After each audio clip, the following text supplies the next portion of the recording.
So I thought Corey and Alec is a group text, and I see it as I'm driving to Bishop Lynch to pick up my kid. So it's around 5 o'clock, maybe a little bit before 5 o'clock. Were you just leaving Twin Peaks or something when you did that? Oh, man.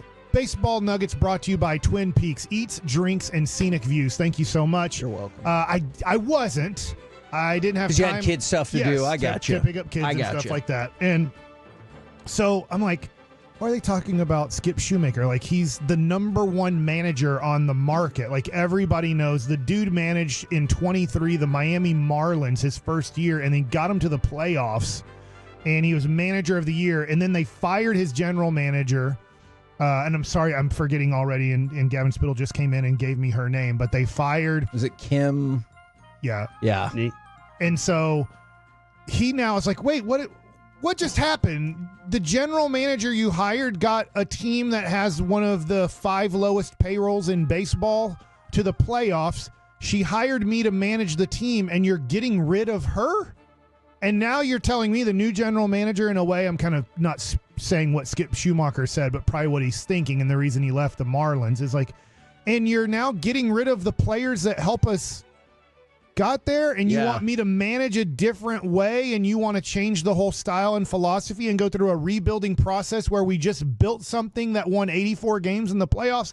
And so Skip leaves the Miami Marlins. I've been watching this podcast. I tweeted it out. Sorry, I haven't tweeted it out. I sent it out to like Jared Sandler and stuff, and I am not done watching it. It's an over-hour interview with Skip Schumaker. Now, he's been hired as now a front office guy to Chris Young. So I want to make this clear. Okay. He's not hired as the manager of the Rangers. Bruce Bochy's still the manager of the Rangers. I was hoping when I saw this that Skip was taking over Will Venable's job and would be right next to Bochy. And I was like, oh my gosh, we have 2 unbelievable managers. I guarantee you, knowing Chris Young, he is working his tail off. He has a budget. He's working his tail off. And for him, for his first job ever, to go out and get Bruce Bochy would be like going out and getting, let's say, Bill Belichick or Andy Reid and saying, here's the deal. We're not winning. If you're a football fan and you don't know who I'm talking about, I can relate it to football. Hey, we're not winning. We're coming up short year after year. In fact, we're coming up way short year after year. Yeah. And I need you to change the culture, the leadership, the management of this team. I need it to change. And we interview Colby Lewis. Derek Holland was with us. We interview him the first day. Everybody's there for the Texas Rangers in 2023. And Colby Lewis is like, I've never wanted to play baseball again after retiring, but I do after that speech. And wow. I'm not saying that speech was the reason they won. They went 40-20. But how many people told us that speech was unbelievable? And so a lot of people did. Derek Holland was lucky enough to play for Bruce Bochy in San Francisco. And so you get that culture change. You get now winning, and now you get a different attitude. Now, they didn't have a great year this year. The Rangers fell way short of expectations. Chris Young came on the station and said, I am embarrassed as the now president, I guess. Yes. I am not happy with the way our guys played. I'm disappointed with the way that they played. I think we should be embarrassed as an organization that we won the championship and only won, at the time they hadn't finished the season, but didn't finish above 500, didn't make the playoffs to try to defend the title. He was very clear with how disappointed he was with this season. And I didn't know what changes were going to be made. And we know that Bochy's going to stay, and we know that Maddox is going to stay and stuff like that. I would have never guessed in a million years you would have got the hottest manager on the market. The best way I can do this for you, Cowboy fans that aren't baseball fans. He went out and hired Andy Reid / Bill Belichick. You immediately win the championship, the Super Bowl of baseball, the World Series. Then you have a little bit of a disappointing year. And then with the blessing of Bruce Bochy / Andy Reid / Bill Belichick, he goes, what if I go out and get Sean McVay? He's willing to come into the front office and help us out and learn underneath you even more. And we do know you're at an age where, hey, you might manage a year. You might manage 3 more years. I don't know if Skip's going to stick around if it's 3 more years of Bruce Bochy, and I'm happy that Bruce Bochy's here. Don't get me wrong here, but yes, what an amazing job. You are hiring the best. There's no salary cap in football for coaches. There's no salary cap in baseball for coaches or front office people. And I feel like Chris Young is trying his best, and people could be upset that I'm throwing this out. Don't get this as my opinion, but people are upset. I'll give you the floor here, Kevin, that maybe Kip Fagg is still here, that he hasn't done the best job for his I am one of those people. As a major scout. I will admit that. The guy who kind of runs the draft, that you've been disappointed with where they've gone with draft picks and how they've been developed and all kinds of things like that. That's fair. I'm not arguing that. And he's kept them, and he believes in Kip Fagg. Chris Young, as far as I know, really believes in Kip Fagg and the job that he has done and is going to do. You can disagree with that, and I'm not going to argue that.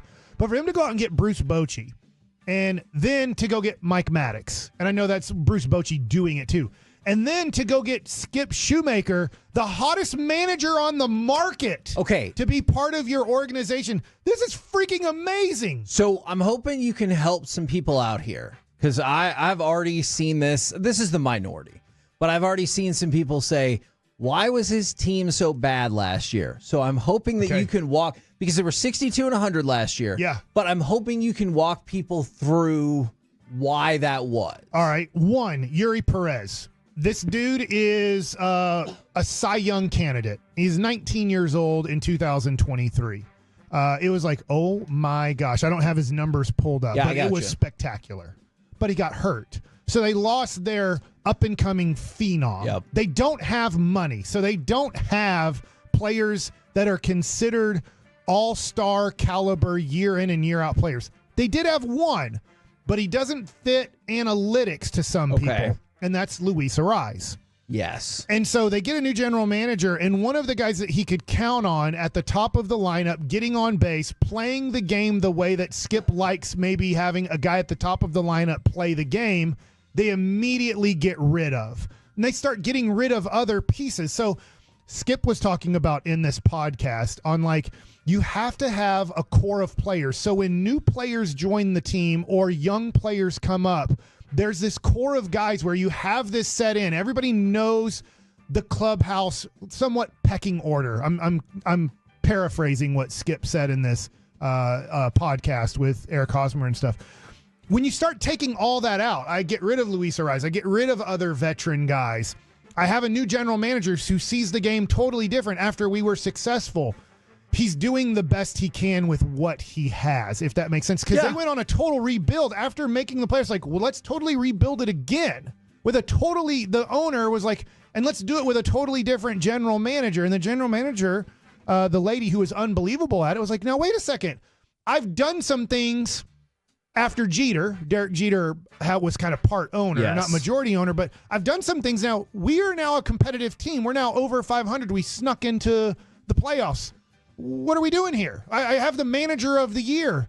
We're not going to add to the team. I get it, because nobody wants to go watch baseball in Miami, which is a weird deal because you have a whole bunch of people who like baseball. They just don't go to the baseball games.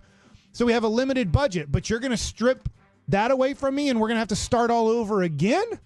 And so that's where you have a 62 and 100 season, and you're in a very competitive division in the National League East with the Braves, the Phillies, the Mets.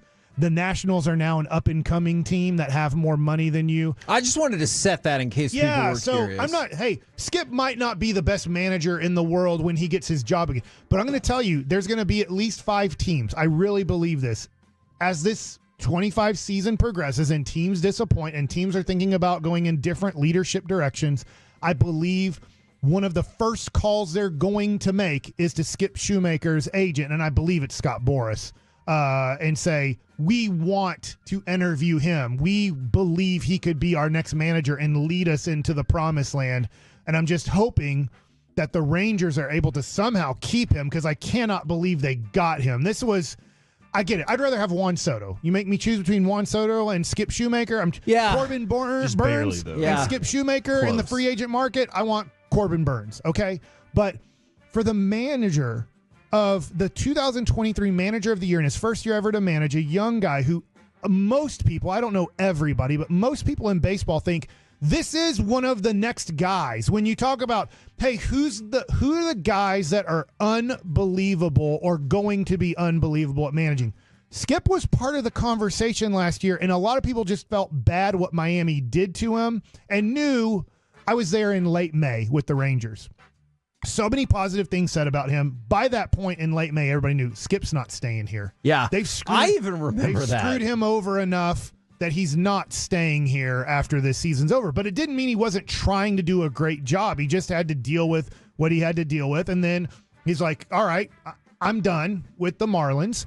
And then he talked about on the podcast, I don't want to go to a situation where me and the general manager aren't on the same page. He's like, I've just seen it too many times in baseball, and I think he was even talking about other sports. If the general manager and the manager or the head coach are not on the same page and they are on different paths and they see the game different and they cannot see the game in the same way and they want different players and the coach wants different players and they can't mix, it's like it doesn't work. It always ends up bad for both people. And so he's like, I want to find that great marriage again. I'm using paraphrasing that he had with his general manager in 2023 with the Marlins, where they saw how to build a team, how to build culture, how to build talent, how to run a minor league system. They saw it the same. And then that was ripped away from him. Yeah. So my thinking is Skip Schumaker and Chris Young see things similar. Bruce Bochy and Skip Schumaker see things similar.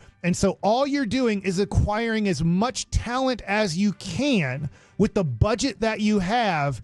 And so Chris Young went out and got Bruce freaking Bochy, and you win the world championship.